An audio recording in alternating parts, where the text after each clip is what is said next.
right. Hello, everyone. Welcome to UCHAPS and another Facebook Live session. Today we have, well, first of all, my name is Ronald Shannon. I'm the Health Impact Specialist here at UCHAPS. Today we've got Dr. Helen Holton here with us. And Dr. Helen Holton actually has 21 years of service with the Baltimore City Council. And there she developed her eye for public policy and how it impacts and influences the quality of our life. Dr. Helen Holton currently, right now, is the Executive Director of NOBCO, which is the National Organization of Black County Officials. And Dr. Holton, can you tell us a little bit about NOBCO and what you do there? Sure. NOBCO is a 501c3 nonprofit organization that's been in existence since 1982. We were founded by the National Association of Black County Officials, an affiliate of the National Association of Counties. So both our organizations are affiliated with NAPCO, the largest and oldest advocacy organization for local county officials, period. Okay, great. Awesome. And so we take on social justice issues in areas of health and healthcare, education, technology, economic development, so yeah. Cool, great. That's awesome, doing some great work there. We have you here today because we are talking about public health messaging and especially speaking towards engaging African American women. And so exactly how do you think technology has affected engaging African American women? Modern technology, how do you think that it's affected? So it's been engaging, informative, and distracting. Okay. So what that looks like is that people spend an awful lot of time out there, but are they spending quality time there? And how much validity can you put in the messaging that you receive on social media? So that's why it's important to partner with organizations that have a strong reputation for doing public health work or being in that footprint, and to include, when and where you can, citations as to where your data is coming from. So if people want to question it or whatever, there is an opportunity for them to delve deeper. Though most people don't want to spend that kind of time these days. Right. But there are those that look for those little citations, that little asterisk. Yes. Where'd they get that from? Yes. You definitely got those mythbusters out there that are looking to get the accurate information. So that is very helpful to have that information on there. What are some barriers that you can think of that might be keeping us from getting messaging to African American women? So, I do a lot of work around diversity and inclusion, and what I find is that one of the greatest challenges is cultural competency. And this is where inclusion really comes into play. If you have a team that's putting together the messaging, but you don't have members on your team that reflect the audience you're attempting to attract, that can be problematic. Yes, I definitely can see how that can be. So, given that there are many and multiple platforms that we got, Facebook, Instagram, everything else, do you find one more, your go-to or more effective than any other? Well, it's interesting because many of them are continuing to evolve into something beyond what they started out. I mean, when Facebook started out, there was no Facebook Live. Right. There was no Hootsuite. It used Zoom. It used to only be Skype. Yes. So, you have more and more players coming into the tech field of how to communicate information live, real time, as close to, Right. Used to be my bell that used to say it's the next best thing to being there. But you're probably not old enough to remember that. It's a matter of personal preference.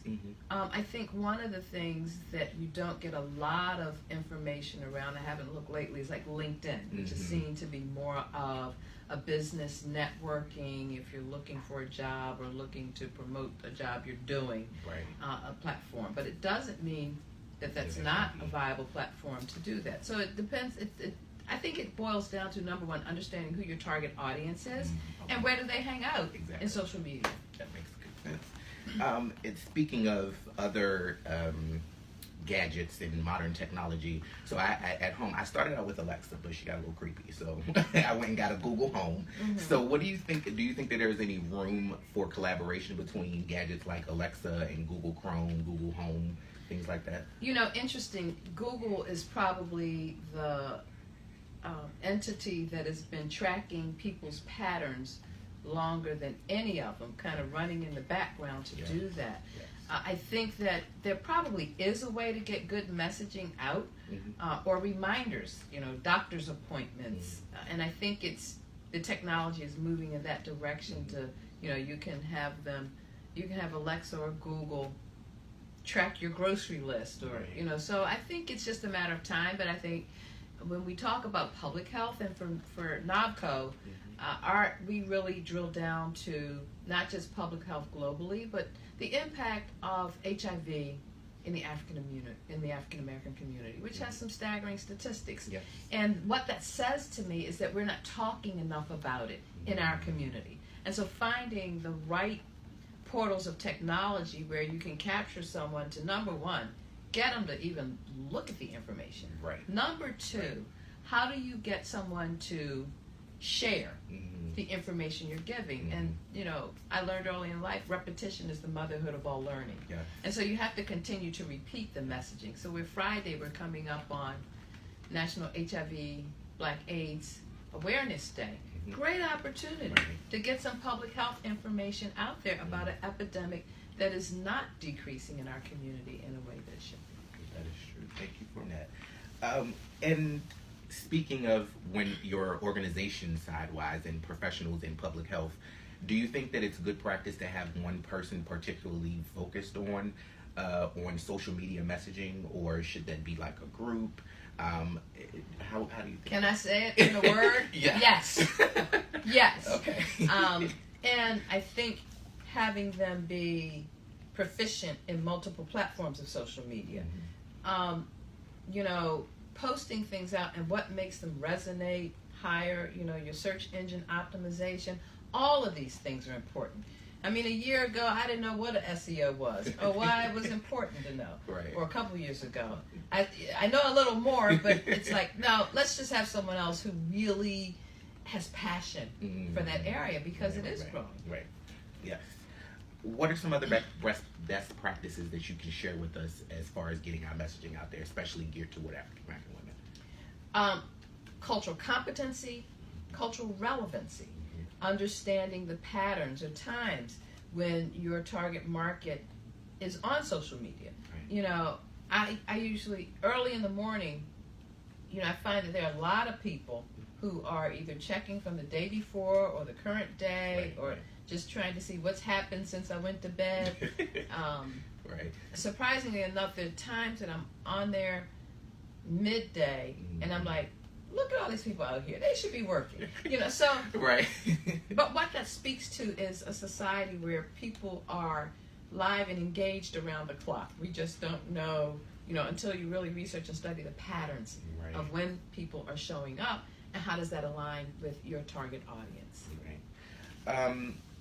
What are some steps as a public health professional that you can take to kind of...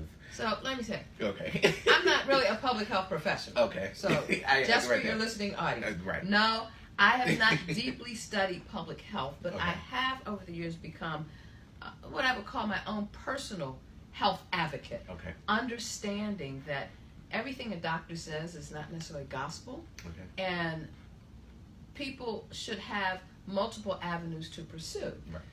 I think one of the things that really I find alarming is that there's not enough talk about prevention. There was a time when if someone said HIV, it was like, oh yeah, they're dying. That's not the case anymore. Right. I think there are a lot of opportunities in sharing information, especially around prevention, that's going to be key for the African American community and what we do to bring down the numbers that we're posting up. Thank you.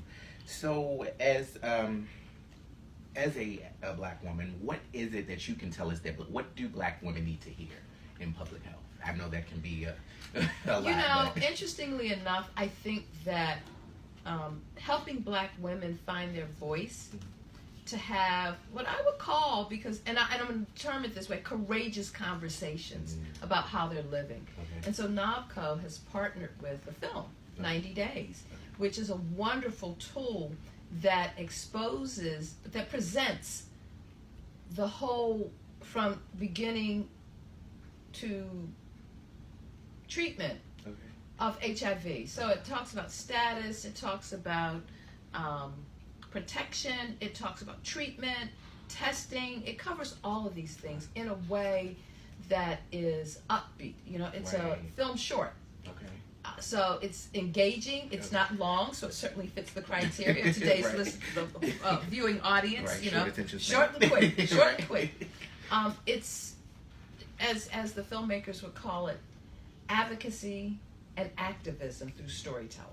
And what we endeavor to do is through a wonderful love story, talk about HIV in the African American community. Wow. Jussie Smollett from Empire is executive producer of the film, one of the executive producers, and Tiana Paris from Chirac and Survivor's Remorse is in the film.